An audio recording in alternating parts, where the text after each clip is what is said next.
نحمده ونصلي على رسوله الكريم بسم الله الرحمن الرحيم والكاظمين الغيظ والعافين عن الناس وقال الله تبارك وتعالى وإنك لعلى خلق عظيم صدق اللہ العظیم۔ آج ہم جس معاشرے سے گزر رہے ہیں ہر بندہ پریشان ہے، امن چین سکون نام کی کوئی چیز نہیں ہے۔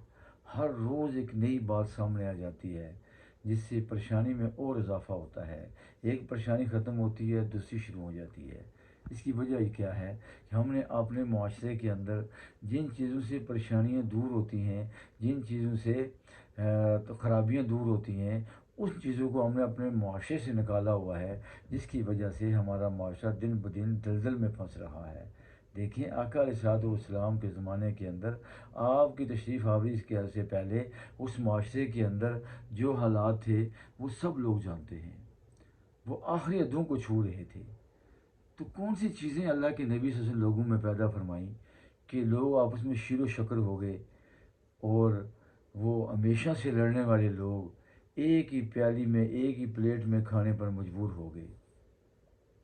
سونے دے درد ذرے بدرو ہلال بن گئے، قدموں نو چم کے روڑے ہیرے تے لال بن گئے۔ وہ کیا چیز تھی جس کی وجہ سے آقا علیہ الصلوۃ والسلام کے قریب آنے کی وجہ سے وہ لوگ ہیرے اور لال بن گئے، ابو بکر صدیق بن گئے، عمر فاروق بن گئے، عثمان ذو النورین بن گئے، علی حیدر کرار بن گئے، اور بلال حبشی موزن رسول بن گئے، مکہ مکرمہ بن گیا، مدینہ منورہ بن گیا، عرش معلیٰ بن گیا۔ جس کو آپ نے دیکھا وہ صحابی بن گیا، جو عورت آپ کے نکاح میں آئی وہ مومنوں کی ماں بن گئی۔ آخر وہ وجہ کیا تھی؟ دیکھیں ہم سکون جہاں سے دیکھنا چاہتے ہیں، امن کی تلاش میں ہیں، وہاں سے نہیں ملتا۔ بردباری، تحمل، صبر، درگزر، اور یہ جو اسلام کی یہ خوبیاں ہیں، اگر ان پہ عمل کیا جائے تو یہ چیزیں معاشرے میں امن سکون لانے کا باعث بن سکتی ہیں۔ اس کے علاوہ کوئی راستہ نہیں ہے۔ آج ہمارے پورے معاشرے کے اندر آپ دیکھیں غصے سے معاشرہ بھرا ہوا ہے، اور ایک دوسرے کو ہم کچا چبانے پہ تلے ہوئے ہیں۔ ہاں جی، ہر کوئی دوسرے سے ناراض ہے۔ بہت سی بیماریاں ہمارے اندر آ گئی ہیں جس کی وجہ سے ہم سکون کی تلاش میں ہیں لیکن سکون مل نہیں رہا۔ دولت سکون کی ہر جگہ ہم ڈھونڈتے رہے، آخر وہ مل گئی ہے مدنی کے شہر میں۔ آخر وہ مل گئی ہے مدنی کے شہر میں۔ سکون کہاں ہے؟ سکون اللہ کے نبی صلی اللہ علیہ وسلم کے روضہ اقدس میں ہے، گنبد خضرا سے چمٹ جانے میں ہے۔ دیکھیں رحمت برس رہی ہے محمد کے شہر میں، ہر چیز میں تازگی ہے آقا کے شہر میں۔ دولت سکون کی ہر جگہ ہم ڈھونڈتے رہے، آخر وہ مل گئی ہے محمد کے شہر میں۔ پوری دنیا کے چکر لگا کے تھک ہار کے جب بندے وہاں پہنچتے ہیں تو وہاں اسے سکون ملتا ہے، ایک نئی زندگی ملتی ہے، ایک نیا چین ملتا ہے، امن ملتا ہے۔ تو امن اسی راستے پر چلنے میں ہے۔ حضور آئے تو کیا کیا، ساتھ نعمت لے کے آئے ہیں، اخوت علم و حکمت آدمیت لے کے آئے ہیں۔ کوئی صدیق سے پوچھے صداقت کس سے حاصل کی، عمر ہے اس کے شاہد وہ عدالت لے کے آئے ہیں۔ کہا عثمان نے میری سخاوت ان کا صدقہ ہے، علی دیں گے گواہی وہ شجاعت لے کے آئے ہیں۔ یہ ساری صفتیں لوگوں کو کیسے ملی؟ حضور صلی اللہ علیہ وسلم کے دروازے پر آنے کی وجہ سے۔ اور جس دور پہ نازاں تھی دنیا، اب ہم وہ زمانہ بھول گئے، اوروں کو جگانا یاد رہا، خود ہوش میں آنا بھول گئے۔ دیکھیں کوئی گل باقی رہے گا نہ چمن رہ جائے گا، پر رسول اللہ صلی اللہ علیہ وسلم کا دین حسن رہ جائے گا۔ اللہ فرماتے ہیں وَإِنَّكَ لَعَلَىٰ خُلُقٍ عَظِيمٍ، اے محبوب صلی اللہ علیہ وسلم ہم نے آپ کو اخلاق اعلیٰ درجے پہ فائز فرمایا ہے۔ پھر آپ فرماتے ہیں صلی اللہ علیہ وسلم انما بعثت لأتمم مکارم الاخلاق، میں مکارم اخلاق کی تکمیل کے لیے دنیا میں آیا ہوں۔ حضور دنیا میں کیوں آئے؟ اخلاق سکھانے کے لیے۔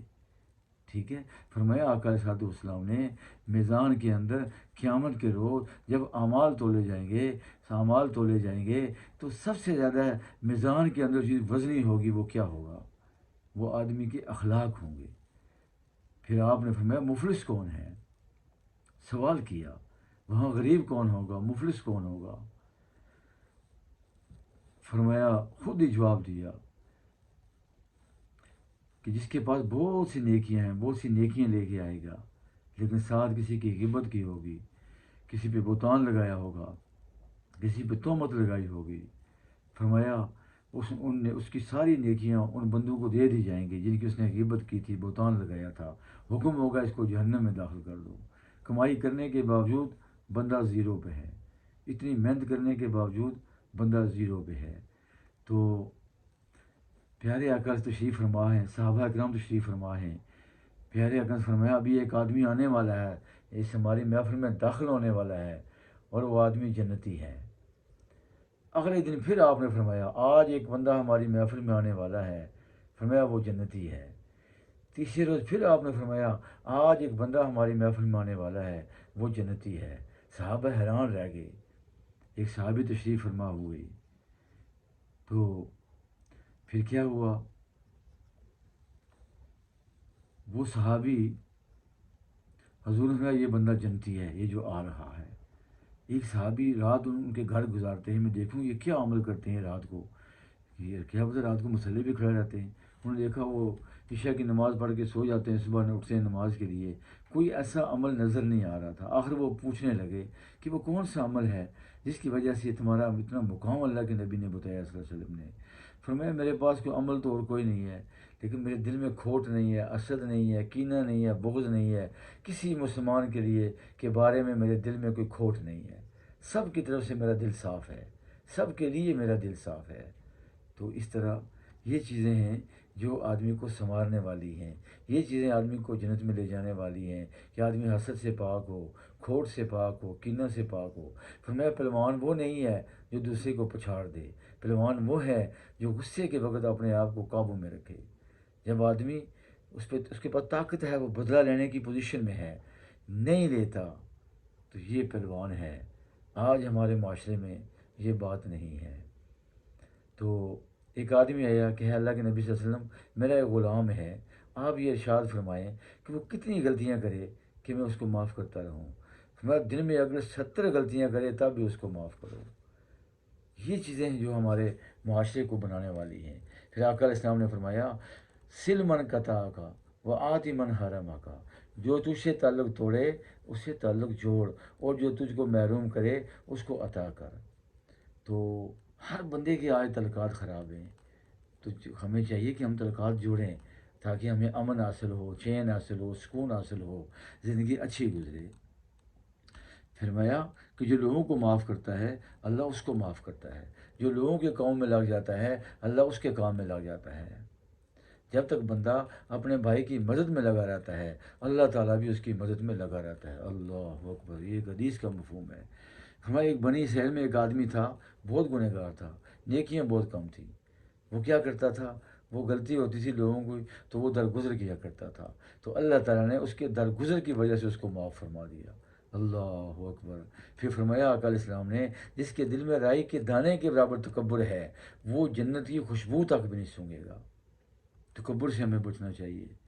یہ عہدہ مل گیا ہے، دولت مل گئی ہے، اقتدار مل گیا ہے، حکومت مل گئی ہے، یہ مانتے ہیں اللہ تعالیٰ کی، کل ان کے بارے میں پوچھا جائے گا۔ تکبر کے قریب نہ بندہ جائے۔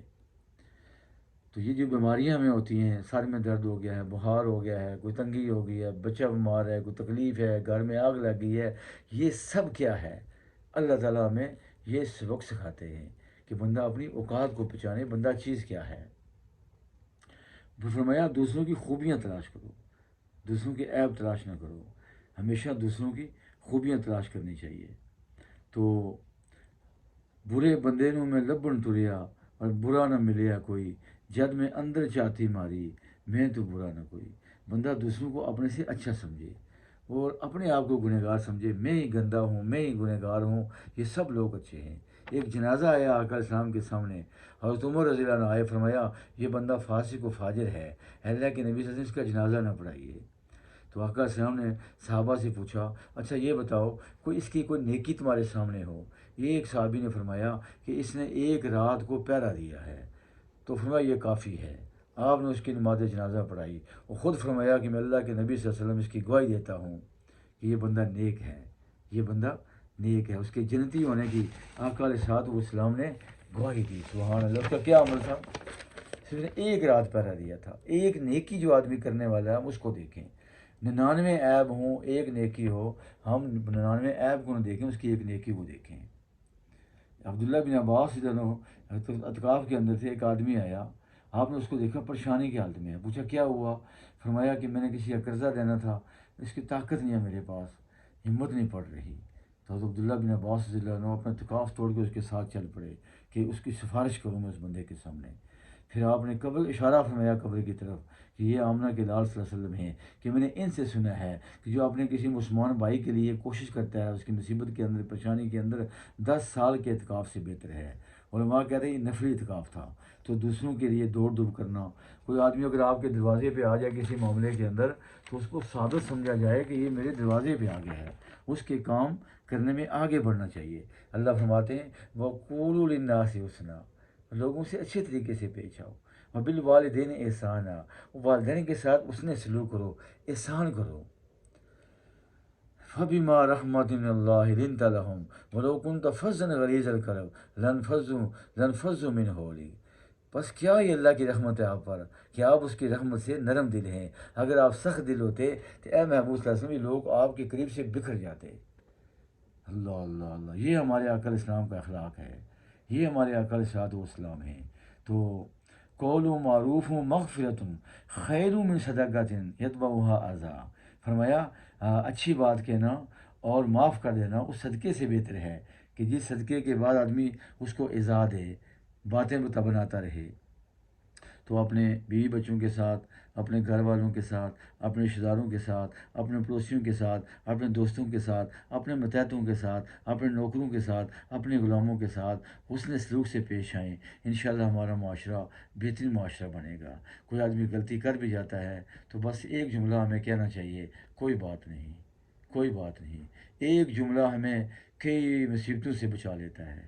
چھوٹی سی بات ہوتی ہے، لوگ تھانے میں درخواست دیتے ہیں، کچہری کے چکر لوگ وکیل کر لیتے ہیں، عدالتوں میں پھرتے رہتے ہیں، ایک جملہ کہنے کی ہمت نہیں ہوتی کہ ایک جملہ ہم کہہ دیں، ایک جملہ آدمی کو کی جان چھڑا لیتا ہے، ایک سجدہ آدمی کو 1000 سجدوں سے بچا لیتا ہے۔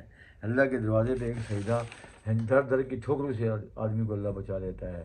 تو حضور علیہ الصلوۃ والسلام ہمارے آقا ہیں، ہمارے نبی ہیں، سرور کائنات ہیں، وجہ کائنات ہیں۔ اللہ آپ کے بارے میں فرماتا ہے وَإِنَّكَ لَعَلَىٰ خُلُقٍ عَظِيمٍ، اور بے شک آپ اخلاق کے اعلیٰ درجے پہ فائز ہیں۔ تو ہمیں حضور سے محبت بھی کرنی چاہیے اور حضور کی اتباع بھی کرنی چاہیے، کیونکہ اللہ فرماتے ہیں قُلْ إِن كُنتُمْ تُحِبُّونَ اللَّهَ فَاتَّبِعُونِي يُحْبِبْكُمُ اللَّهُ، فرمایا اگر تم اللہ سے محبت کرتے ہو تو میری پیروی کرو، اللہ تم سے محبت کرے گا، اللہ تم سے دوست رکھے گا۔ اگر ہم حضور کے نقش قدم پر چلیں گے، آپ کے طریقے پہ چلیں گے، ہمارا معاشرہ ایک بہترین معاشرہ بن سکتا ہے۔ آج کے زمانے کی جو پریشانیاں ہیں ان کا ایک ہی حل ہے، ہمارا تعلق مدینے والے سے ہو جائے، جن سے صحابہ کرام نے تعلق جوڑا، جن سے اہل بیت نے تعلق جوڑا۔ صحابہ کا مقام کیوں ہے؟ حضور کی وجہ سے۔ اہل بیت کا مقام کیوں ہے؟ حضور کی وجہ سے۔ تو ایمان والوں کا مقام کیوں ہے؟ حضور کی وجہ سے۔ ہم مسلمان ہیں، ہم اس مسلمان کیوں کہلاتے ہیں؟ حضور کی وجہ سے۔ تو ساری بہاریں، ساری رونقیں، ساری خوشبوئیں، اس کائنات کی ساری رونقیں آقا علیہ السلام کی وجہ سے ہیں۔ تو انہی کے دروازے پہ آنے سے ہماری ساری مشکلوں کا حل آئے گا، اور کوئی راستہ نہیں ہے۔ انہی کے در پہ آئیں گے تو انشاءاللہ ہم کامیاب ہوں گے۔ اللہ تعالیٰ ہماری تمام پریشانیوں کو دور فرمائے۔ ہمارے ملک میں جو پریشانیاں ہیں اللہ ان کو دور فرمائے۔ ہمارے ملک کو اللہ امن کا گہوارہ بنائے، آپس میں محبت کو عام کریں۔ ہمارے نبی دنیا میں محبت لے کے آئے ہیں، نفرت لے کے نہیں آئے۔ جو برائی کرتا ہے اس کے ساتھ بھی اچھائی کا ہمیں حکم دیا گیا ہے۔ جو پتھر مارتے تھے اللہ کے نبی ان کو بھی دعائیں دیتے تھے۔ یہ چیزیں جو عام کرنے کی ہیں معاشرے کے اندر۔ وآخر دعوانا الحمدللہ رب العالمین۔